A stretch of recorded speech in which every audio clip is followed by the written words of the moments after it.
కూటమి ప్రభుత్వంలో తాజాగా జరిగిన స్కామ్ గురించి చెప్పాలి. అదే విద్యుత్ స్కామ్. లంచాలు తీసుకుంటూ అధిక రేట్లకు విద్యుత్ ని కొనుగోలు చేసేలా ఒప్పందాలు కుదుర్చుకుంటూ రాష్ట్ర ప్రజలకు అతిపెద్ద షాక్ ఇస్తున్నారు గౌరవ ముఖ్యమంత్రి వర్యులు చంద్రబాబు నాయుడు గారు. ఇప్పటికే 15,000 కోట్ల కరెంటు ఛార్జీల పెంపుతో రాష్ట్ర ప్రజలకి భారీ షాక్ ఇచ్చిన కూటమి ప్రభుత్వం axis energy India private limited సంస్థతో తాజాగా కుదుర్చుకున్న ఒప్పందంతో రాష్ట్ర ఖజానాకు రాష్ట్ర ప్రజలకు సమ్మర్ స్పెషల్ షాక్ ఇచ్చారు. మీకు అర్థమయ్యేలా చెప్తా. 400 మెగావాట్లు అంటే 210 కోట్ల యూనిట్లు ఒక సంవత్సరానికి కొనుగోలు చేస్తున్నారు. ఈ కరెంటుపై గతంలో జగన్మోహన్ రెడ్డి గారు సెకీతో కుదుర్చుకున్న ఒప్పందంతో పోలిస్తే ఒక్కో యూనిట్ కి ₹2.10 అదనంగా ఖర్చు చేస్తున్నారు. దీని వల్ల రాష్ట్ర ఖజానాకి ఒక ఏడాదిలో జరిగే నష్టం 440 కోట్లు. అదే 25 ఏళ్లకి 11,000 కోట్ల నష్టం జరుగుతుంది. అంటే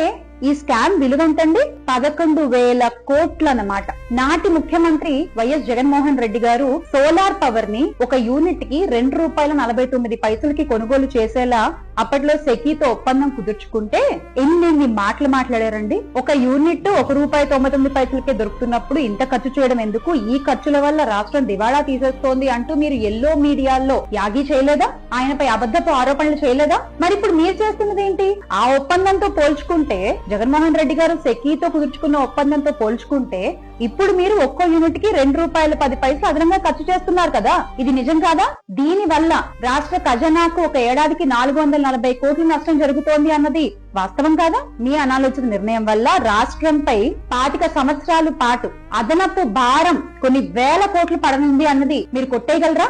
ఆ డబ్బులన్నీ మీ జేబుల్లోకి వెళ్తున్నాయి అన్నది మీరు కాదనగలరా? కనీసం ఇప్పటికైనా సెకీతో కుదుర్చుకున్న ఒప్పందం విషయంపై అప్పటి ముఖ్యమంత్రి జగన్మోహన్ రెడ్డి గారిపై మీరు ప్రచురించిన అవాస్తవాలకు, మీరు చేసిన అబద్ధపు ఆరోపణలకు క్షమాపణలు చెప్పి తీరాలి. Make Andhra great again with Jagan అన్న.